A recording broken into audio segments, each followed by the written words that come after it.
Hi guys, আমি টুপাট নিয়ে চলে এসেছি।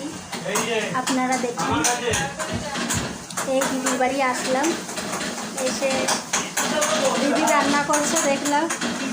তো দিদির মেয়েকে দেখাচ্ছি আপনাদের। দেখুন, এটা হলো দিদির বড় মেয়ে। তো দিদি রান্না করছে, চলো দেখি কি রান্না করছে।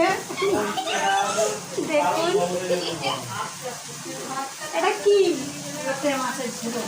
লোটে মাছের ঝুড়ো। তো দেখুন দিদি রান্না করছে এখানে।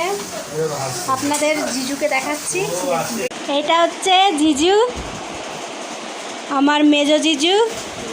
এই যে সবাই বসে রয়েছে,